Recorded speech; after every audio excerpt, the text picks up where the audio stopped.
Maraming salamat, Ginoong Angelica.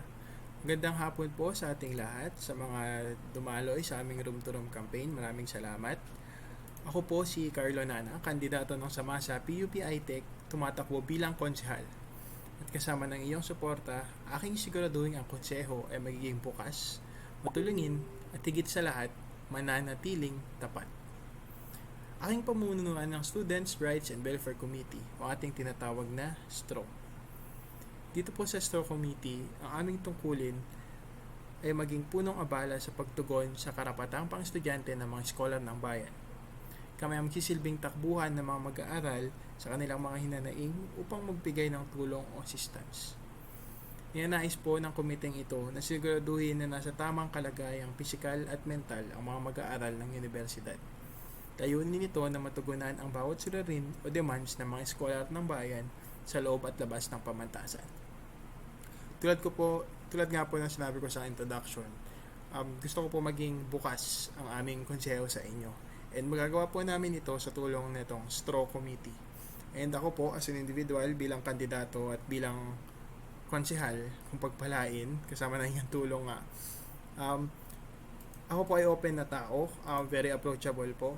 And gusto ko pong ma-implement yung personality kong yun sa aming konseho. And marinig lahat na maging sitwasyon, lalo na sa mga first year pa lang ngayon, sigurado akong naranasan na nila kung gaano kahirap minsan magpadaloy ng mga papeles natin, mag voice out ng mga concerns, sino nga bang lalapitan. Sa STRO Committee po, kami ang magiging central na tagatugon ng pakikinig sa inyong mga issue o mga reklamo. And under naman po ng STRO Committee, meron tayong mga programa upang masiguradong lahat ng aking pinagsasabi kanina ay magampanan ng maayos at ating ma-improve ang mga sistemang na ipatupad na sa ating konseho para matulungan palalo ang ating mga mag-aaral. Una dito ang Directories Concern Procedure Guides. Bilang mga scholar, alam nating lahat na di maiiwasan ng mga issue sa pamamalakad ng ating mga grado at dokumento. O kaya naman ang ating mga suliranin ay di agad-agad nabibigyan pansin ng mga punong panagutan. Ayan, sigurado ako mga class president dyan, makaka-relate dito, ang ating mga klase sa atin muna lalapit, sabihin, ay may problema po akong ganito, may problema po akong ganyan. And matatagalan tayo, hindi din natin alam as president, sino ba ang una nating lalapitan. So, nagkakaroon tayo ng delay, kasi yun nga, hindi natin alam kung ano ang tamang sistema para sa mga specific na issue. Ayan. Sa tuwing tayo na may lumalapit sa kanatawang maaaring makatulong sa mga sitwasyon ay nagkakaroon ng delay dahil kadalasan sabay-sabay nilang naasikaso ang mga isyong nabanggit. Nilayon ng programang ito na makapagbigay ng gabay at mas madaling procedures sa bawat katanungan ng mga teknolohista ng bayan. Magampanan ito sa pamagitan ng paglunsad ng isang database system kung saan maaaring mag-navigate ang mga mag-aaral ayon sa kanilang mga concern at magabayan sa tamang proseso. Kasama nandito kung sino-sino mga opisyal ang kanilang lalapitan. Ayan. So dito po sa ating database system, lahat naman tayo bilang mga mag-aaral ng teknolohista, alam natin kung ano ang database. Ngayon, ayun nga, akan nabanggit yung situation kasi pag nagkakaroon tayo ng mga issue is dadaan muna natin kay President, tapos si President dadaan niya kung kaninong official ba, sino nga ba ang official na mag-handle ng ganitong mga issue. Ngayon ang problema dito is kailangan ang one-on-one interaction. And yun nga, mabagal ang ganitong system. Although efficient siya, although maayos siya kasi may procedure talaga. Hindi lahat ng student mabibigyan ng action, hindi mabibigyan ng solusyon on time. Kasi one-on-one siya. Dito sa database system, ang balak namin is madami namang similar issues sa school. Or kung hindi, merong mga specific issues na lahat nakakaranas. Within dun sa database, maaari mo na lang i-input or i-navigate kung ano ba yung issue mo and dun na ipapakita kung ano nga ba ang tamang process at kung sino-sino nga ba ang dapat mong lapitan upang masolusyonan or mabigyan pansin ng inyong issue. Sa ganitong paraan, hindi na kakailangan ng one-on-one interaction, mas bibilis ang process at yun, mas mabilis matutulungan ang mga estudyante ng tama na hindi nagkakagulo. Ayan. Sunod naman natin na programa ang Karapa Table. Ayan. May mga sitwasyon kadalasan talaga, madalas nakangambang lumapit sa mga profesor o mga personal ng paaralan ang mga mag-aaral tuwing nakakarap ng sakuna o issue. Pwedeng ito ay dahil sila ay natakot na ang kanilang lalapitan ay magagalit o hindi sila maunawaan. And dito naman papasok ang ating programa.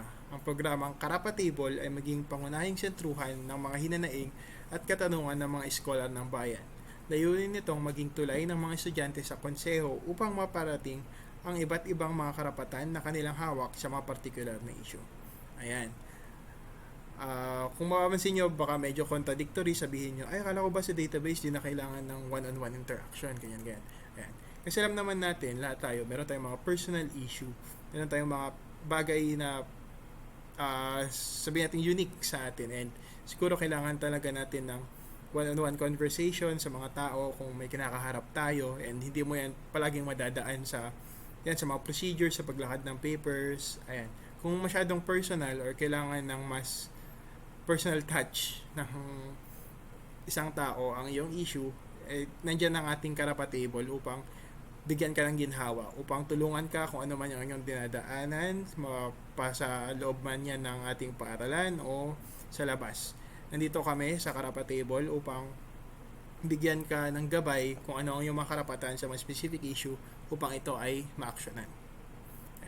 Ating huli naman ang Ensure Genuine Student Welfare. Yan. Nakalagay na po dyan sa ating PPT.